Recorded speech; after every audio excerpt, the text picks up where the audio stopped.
Hello everyone, मैं Ravinder applied mechanics के इस वीडियो लेक्चर में यहाँ पर एक ये ट्रस के मेंबरों में प्रतिबल निकालना सीखेंगे सेक्शन मेथड से। ठीक है, काट विधि से इसके मेंबरों में प्रतिबल निकालना आज सीखते हैं। तो इस ट्रस के प्रतिबलों जो ये ट्रस है, इसके मेंबरों में प्रतिबल निकालना हमने जोड़ विधि से सीखा था मेरे पिछली वीडियो लेक्चर में। वो वीडियो लेक्चर मैंने जल्दी की वजह से कॉपी पर ही सॉल्व किया है, ठीक है, लेकिन यहाँ पर मैं इसको आपको डिटेल में बता रहा हूँ। ठीक, यहाँ पर जो ट्रस है इसको सेक्शन मेथड अप्लाई करना है इसमें। तो सबसे पहले हम किसी भी ट्रस पर सेक्शन या जॉइंट मेथड अप्लाई करने से पहले उसकी प्रतिक्रियाएं निकाल लेते हैं। तो ठीक है, इस ट्रस को हम संतुलन अवस्था में मान के सिग्मा एफ बराबर 0 से हम r a plus r b बराबर 10 प्लस 20 ये कर लेंगे। ये आपको निकालना आता होगा और मैंने आपको ये जॉइंट मेथड से क्वेश्चन बताया है। ठीक है, पी के गुप्त का ये क्वेश्चन है। क्वेश्चन नंबर ये आपका दे रखा है 43 और पेज नंबर ये आपका है 353 और 354 के आसपास है। ठीक है, 353-54 दोनों का है। तो यहाँ पर हमने समीकरण नंबर 1 मान के इसको छोड़ दिया। अब मुझे मूवमेंट निकालना है। ठीक है, बिंदु ए के पड़ता या बी के पड़ता कहीं भी निकाल सकते हैं। तो मूवमेंट निकालने के लिए देखिए, एक तो मुझे ये डिस्टेंस की जरूरत पड़ेगी, ठीक है, कुछ डिस्टेंस ये जरूरत पड़ेगी। ठीक है, तो हम यहाँ पर क्या है, एक रिलेशन लगा लेते हैं। हमको पता है, देखिए ये वाला ट्रायंगल ले रहा हूं मैं, ये ट्रायंगल आप ध्यान दें। ठीक है, ए बी सी, यानी यहाँ पर मैं क्या कर रहा हूँ, ट्रायंगल ए बी सी यानी त्रिभुज ए बी सी में हमने आपको रिलेशन बताया था। ठीक है, ए बी सी त्रिभुज है, इसके शीर्ष से यहाँ पर जो लंब डाला जा रहा है तो इसमें रिलेशन होता है, जो छोटी वाली भुजा होती है जिधर बड़ा एंगल होता है वीई। ठीक है, तो बीई क्या होगी, टोटल लंबाई का 1/4 यानी ए बी गुणा 1/4। तो ए बी की वैल्यू कितनी है यहाँ पर दे रखी है, 16 गुणा 1/4 बराबर 4 मीटर। और जो बड़ी वाली डिस्टेंस होती है यानी 30 अंश की तरफ वाले बिंदु से वो कितनी होती है, टोटल लंबाई का 3/4। तो 16 गुणे 3/4 बराबर 12 आ जाएगा। तो ये जो ए एफ है वो 12 आ गया। ए एफ ये वीई के बराबर होगा, क्योंकि ये 60 अंश का टोटल कोण है और टोटल कोण 60 अंश का है। ठीक है, ये इनमें रिलेशन होता है कि ये डिस्टेंस आपस में बराबर होगी, हमको ज्योमेट्री से भी दिखाई दे रहा है। ठीक है, तो इस प्रॉपर्टी का यूज करके हमने कुछ डिस्टेंस निकाल ली। अब हम मूवमेंट निकालते हैं। बिंदु ए के पड़ता तो आर ए गुणा 0 हो जाएगा। ठीक है, 10 किलो न्यूटन का फोर्स की डायरेक्शन कैसी होगी, क्लॉकवाइज होगी, तो माइनस कर लिया हमने। ठीक है, 10 गुणे 4, क्योंकि ये डिस्टेंस हमने निकाल ली, 4 आई है हमारे पास। ठीक है, 4 और 20 किलो न्यूटन का फोर्स की डायरेक्शन कैसी होगी, क्लॉकवाइज माइनस, तो 20 गुणे यहां से यहां तक की डिस्टेंस चाहिए, ए से ई तक की। ठीक है, तो ए से ई तक की हमारे पास डिस्टेंस हमें पता है, हमने निकाल ली यहाँ पर कितनी 12। तो 12 से मल्टीप्लाई प्लस आरबी का मूवमेंट बिंदु ए के पड़ता निकालना है। ठीक है, एंटी क्लॉकवाइज है, तो हमने आरबी गुणे 16, यहाँ से यहाँ तक की डिस्टेंस 16 बराबर 0। ये मूवमेंट आपको निकालना आता होगा। तो इस तरह से मैंने प्रतिक्रिया बल यहाँ पर निकाल लिया और ये आरबी का मान मैंने समीकरण नंबर 1 में लगा कर आर ए और आरबी के दोनों के मान हमारे पास आ चुके हैं। अब हम सेक्शन मेथड की ओर चलते हैं। प्रतिक्रिया अगर हमने निकाल ली तो हम यहाँ पर ये प्रतिक्रियाओं के लिए यहाँ पर शो कर देते हैं, ताकि हमें जरूरत पड़ेगी तो हम यूज कर लें। ठीक है, ये मेरे पास हो गया 12.5 और ये किलो न्यूटन में है, लेकिन यहाँ जगह कम होने की वजह से मैं सिंपल बस ऐसे ही रख दे रहा हूँ, आपको ध्यान रखना है। ये 17.5 हो गया। ठीक है, 17.5। ठीक, अब सेक्शन मेथड को हमें स्टेप, हम इसका नेक्स्ट स्टेप पे जंप करते हैं। तो नेक्स्ट स्टेप, इसका जो मेन स्टेप है वो क्या है, सबसे पहले हम क्या करते हैं, जो मेंबर है उनमें प्रतिबल को मान लेते हैं, टेंशन फोर्स है ना। अब इसकी मुझे जरूरत नहीं है। ठीक है, ये मैं अपने यहाँ पर मिटा दे रहा हूँ। ठीक है, ये तो मैंने डिस्टेंस निकालने के लिए और मूवमेंट निकालने के लिए ये कुछ ज्योमेट्री की थी और उससे मैंने ये सॉल्व किया था। ठीक है, तो यहाँ पर अब मैं सबसे पहले यहाँ पर ये कह दे रहा हूँ कि ये जो मेंबर बीसी है इसमें T1 प्रतिबल है। ठीक है, टेंशन फोर्स है, और जो AB है इसमें मैंने कह दिया T2 है, और जो अगला वाला है इसमें AC में मैंने T3 कह दिया, और यहाँ पर मैंने T4 कह दिया कि मेरे पास T4 है, और यहाँ पर T5। तो इस तरह से हम इसमें टेंशन फोर्स मान लेते हैं।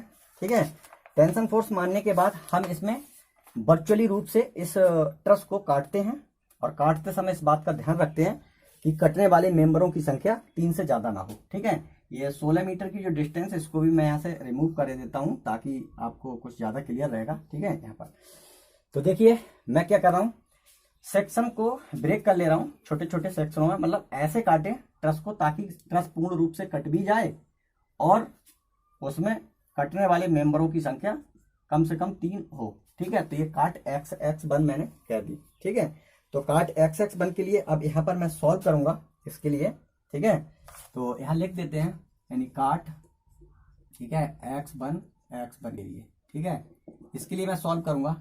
तो सॉल्व करते समय पे मैंने बताया था मैं राइट हैंड वाली साइड नीचे वाली ट्रस को अब यहाँ पर एक कंप्लीट ट्रस मान के, जो मेरे पास वर्चुअली रूप से कटी है, इसको कंप्लीट ट्रस मान के यहाँ पर संतुलन में इसको मान करके संतुलन के समान प्रतिबंध का यूज कर रहा हूं। तो यहाँ पर सबसे पहले मैं सिग्मा बाई को यूज कर ले रहा हूँ। ठीक है, तो मैं क्या लगाऊंगा, सिग्मा बाई बराबर 0 से लगाऊंगा।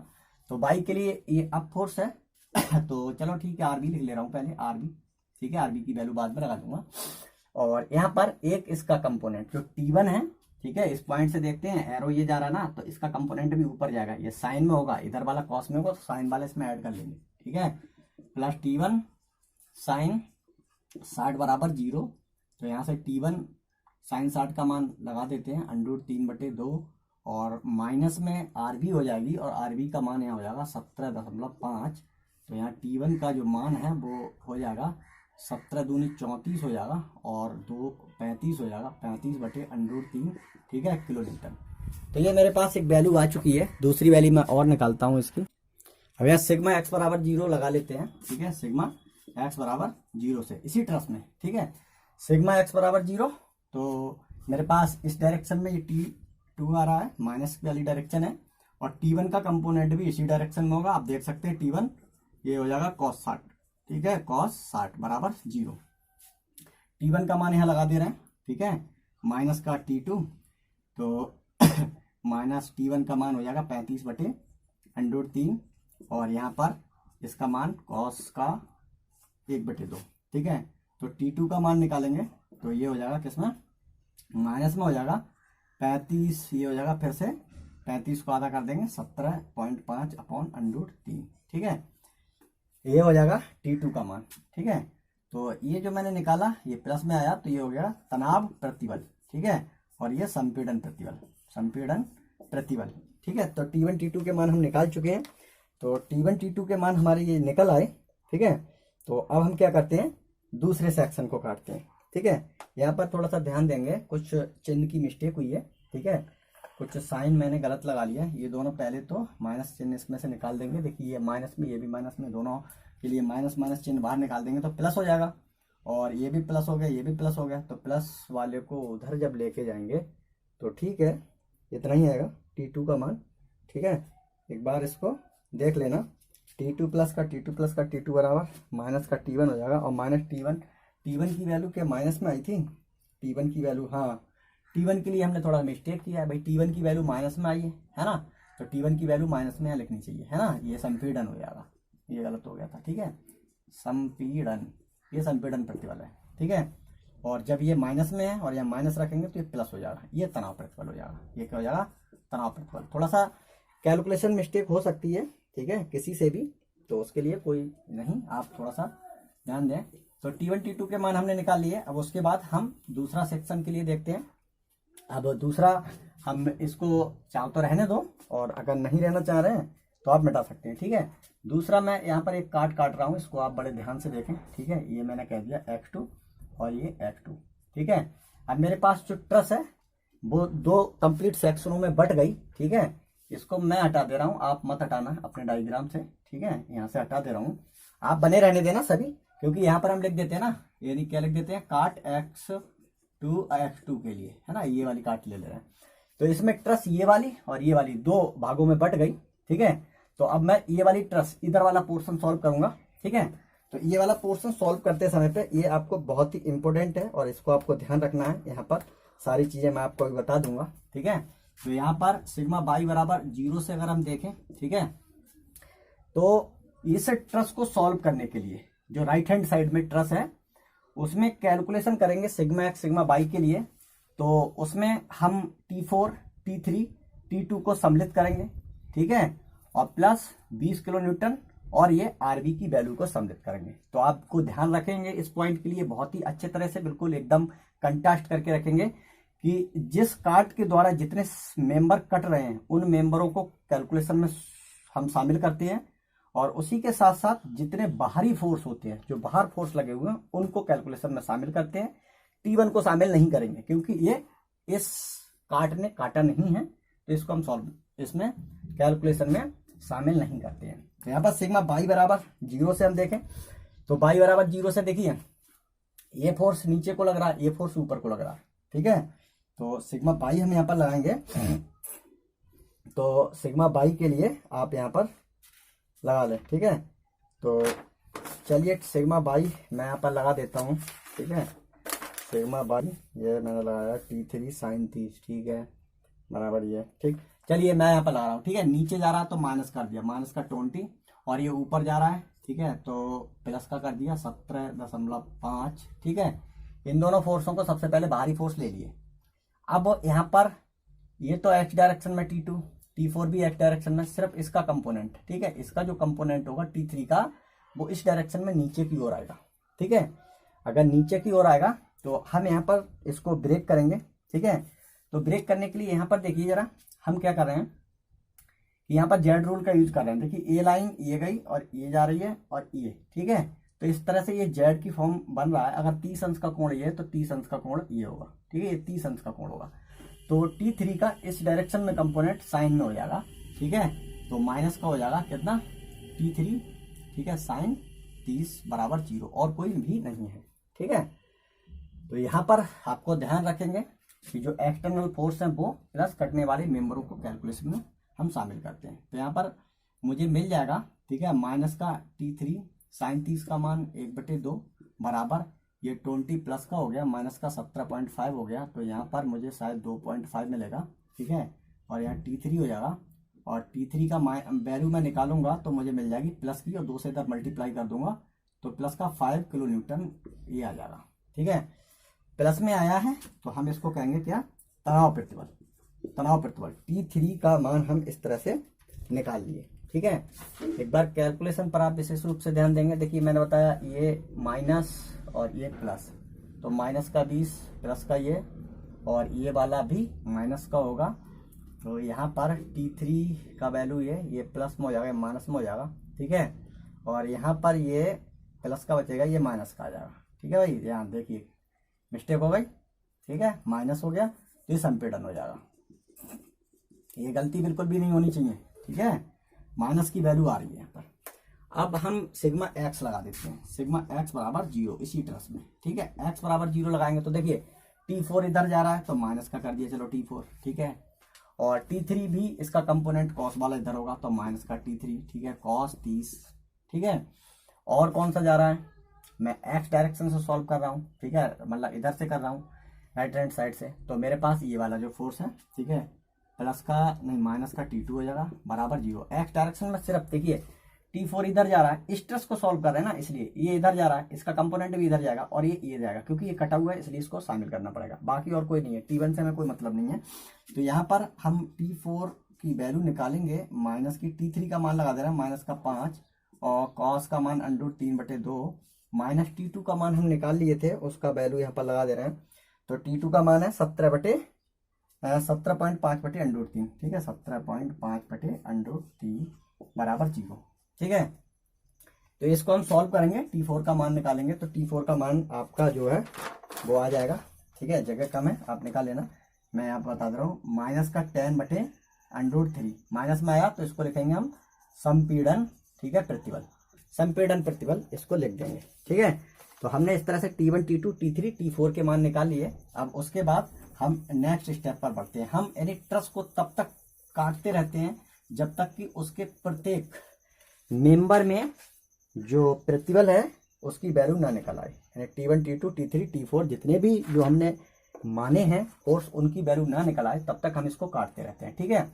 अब देखिए इस वाले को मैं यहाँ से मिटा दे रहा हूँ, ठीक है, ये मैंने काटा था, अब मैं अगली काट रहा हूँ, ऐसी काट काटूंगा, ठीक है, जिससे जो मेरा अननोन फोर्स है वो अननोन फोर्स वाला मेंबर जरूर कटे, ठीक है। तो हम ये काटेंगे, ठीक है, ये इधर लगा दे रहा हूँ, ठीक। अब यहाँ पर आपको देखिए आप कहेंगे कि T5 को हमें काटना जरूरी था, है ना, T5 को काटना जरूरी था। हम इसको ऐसे भी काट सकते थे, दो मेंबर T5 और T4 को भी काट सकते थे, बस आपको ऊपर वाला पोर्शन लेके सॉल्व करना था, आप कर सकते थे, ठीक है। मैं ऐसे भी काट सकता हूँ, तो ये T3 T2 T3 T5 ये दोनों मेंबर, ये 3 मेंबर इस बार कट रहे हैं। ये काट का नाम 33 दे रहा हूँ, X33। तो जब कैलकुलेशन हम राइट हैंड साइड से करेंगे तो T2 T3 T5 को सॉल्व कैलकुलेशन में शामिल करेंगे, प्लस इसी के साथ 10 किलो न्यूटन 20 किलो न्यूटन और इस RB की वैल्यू को शामिल करेंगे। या फिर इसको मैं इस साइड से अगर सॉल्व कर लूँ, ठीक है, लेफ्ट हैंड साइड से, तो मैं क्या करूंगा, T2 T3 T5 और ये RA के मान को इस कैलकुलेशन में शामिल करूंगा, तो मैं इसको सॉल्व कर सकता हूं। मैं यहाँ पर आपको दोनों तरीके से सॉल्व करके दिखा सकता हूं, ठीक है। चलिए मैं लेफ्ट हैंड साइड से पहले इसको सॉल्व कर रहा हूं। मैं इस बार इसको इधर से ले रहा हूं, इधर से, ठीक है। मुझे T5 का मान निकालना है, ठीक है। तो आप कंफ्यूज तो ना हो, अगर कंफ्यूज हो रहे हैं तो आप रहने दो, ठीक है। मैं उधर से ले रहा हूँ, मैं यहाँ लिख दे रहा हूँ, ठीक है। राइट हैंड साइड से, यानी काट जो मेरे पास है, काट क्या है X3, और X3 को मैं कहाँ से सॉल्व कर रहा हूँ, राइट हैंड साइड से, ठीक है। राइट हैंड साइड उधर वाली, मैंने यानी उधर की वर्चुअल जो ट्रस है उसको मैं यहाँ पर ले रहा हूँ, उसको ले रहा हूँ। तो यहाँ पर मैं क्या कर रहा हूँ, ठीक है, यहाँ पर मैं यहाँ पर सिग्मा X लगा दूँ, ठीक है, या सिग्मा बाई लगा लूँ, तब भी मेरे पास इसका वैल्यू निकल के आ जाएगी, ठीक है। तो यहाँ पर देखिए, हम सिग्मा बाई को अगर लगा लें, ठीक है, सिग्मा बाई बराबर 0 से, ठीक है, तो हमारा एक ही बार में इसका आंसर आ जाएगा। सिग्मा बाई लगा रहे हैं तो नीचे को ये जो फोर्स लग रहे हैं, ठीक है, 10 किलो न्यूटन माइनस का हो जाएगा, 20 किलो न्यूटन माइनस का हो जाएगा, ऊपर की ओर ये लग रहा है तो प्लस हो जाएगा, ठीक है, 17.5। जो एक्सटर्नल फोर्स है उनको हमने पहले यहाँ पर यूज कर लिया सिग्मा बाई में, ठीक है। अब देखिए सिग्मा बाई में क्या आएगा, ये जो T5 है मुझे इधर से लेना है, ठीक है, उधर वाली तरफ से ले रहा हूँ। T5 ऐसे आया ना T5, तो T5 का ये नीचे की ओर कंपोनेंट हमें लेना है, ठीक है। तो नीचे की ओर कंपोनेंट लेने के लिए यहाँ पर हमको इसका एंगल निकालना पड़ेगा, ठीक है। एंगल क्या निकालना पड़ेगा, एंगल ये वाला निकालना पड़ेगा, ठीक है, ये वाला एंगल। तो ये वाला एंगल हम निकाल सकते हैं। देखिए ये हमारे पास 60 अंश है, ये 90 अंश हो जाएगा। 90 और 60 कितने होते हैं, 120। तो ये कोण कितना बचेगा, 30 अंश का बचेगा। थोड़ी सी ज्योमेट्री का यूज कर लिया। अगर ये 30 अंश है, इस वाई डायरेक्शन के साथ T5 का जो एंगल है वो 30 अंश है, तो इस पर इसका जो घटक है वो कॉस में हो जाएगा, ठीक है, क्योंकि जिस अक्ष के साथ कोण होता है उस पर उस बल का कंपोनेंट कॉस में होता है। तो इस डायरेक्शन में हो जाएगा माइनस का, ठीक है, T5 कॉस 30, ठीक है। और कंपोनेंट कौन सा होगा उसको देख लेते हैं, ठीक है। और हमारे पास यहाँ जो T3 है ये भी यहाँ पर ब्रेक हुआ है, ठीक है। तो इसका बाई डायरेक्शन पे कंपोनेंट लेना है जो कि ऊपर की ओर हो जाएगा। देखिए ये 30 अंश का कोण बना रहा ना, एक्स अक्ष के साथ 30 अंश का कोण बना रहा, तो बाई डायरेक्शन में इसका कंपोनेंट ये हो जाएगा, ठीक है। तो ऊपर जाएगा, तो इसलिए इसका मान प्लस में हम ले रहे हैं क्या, T3, और यहाँ पर क्या कर दें हम, साइन 30 अंश, ठीक है। और कुछ भी नहीं होगा, बराबर आपका क्या हो जाएगा, 0। तो इससे हम यहाँ पर इसको सॉल्व कर लेंगे। तो देखिए सॉल्व कर रहा हूँ मैं, ठीक।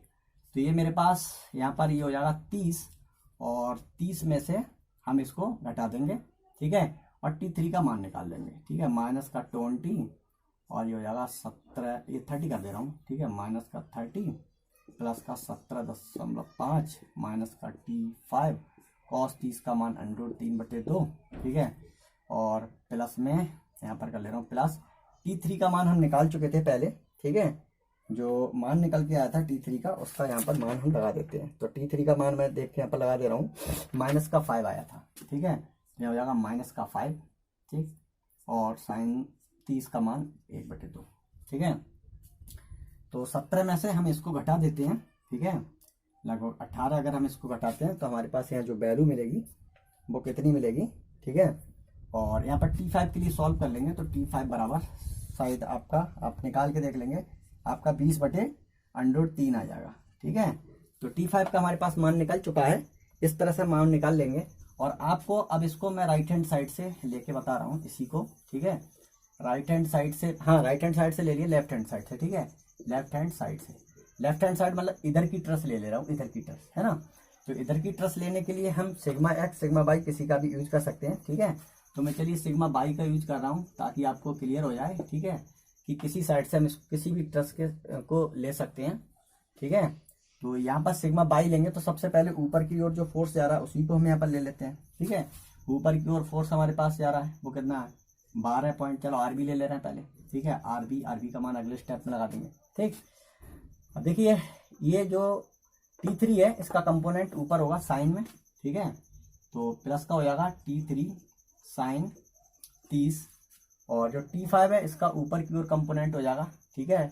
T5 एक्स अक्ष के साथ 60 अंश का कोण बना रहा है, टोटल 60 अंश का कोण है, तो ऊपर की ओर इसका साइन में हो जाएगा, ठीक है, T5 साइन 60, ठीक है। और कोई कंपोनेंट है क्या? नहीं, बाई अक्ष पे और कोई भी नहीं है, सिर्फ ये एक्सटर्नल फोर्स था उसको हमने ले लिया। अब इस ट्रस के एक्सटर्नल फोर्स को हम लेते हैं बराबर 0, ठीक है। तो ये टर्म्स हमारे पास आ गई। तो हम यहाँ पर देखिए आरबी का मान लगा दे रहे हैं, ठीक है, 12.5 प्लस T3 का मान हमने निकाला था -5, ठीक है, और साइन 30 का मान 1/2, ठीक है, प्लस T5 हमें निकालना है और ये √3/2 हो जाएगा बराबर 0, ठीक है। तो यहाँ से हम इसको सॉल्व कर लेंगे तो हमें क्या मिलेगा, T5 बराबर -20/√3 किलो न्यूटन। तो हम लेफ्ट हैंड साइड या राइट हैंड साइड से कहीं से भी ट्रस को ले सकते हैं, किसी भी कार्ड के लिए, किसी भी कार्ड के लिए हम ट्रस को लेफ्ट या राइट हैंड साइड से ले सकते हैं।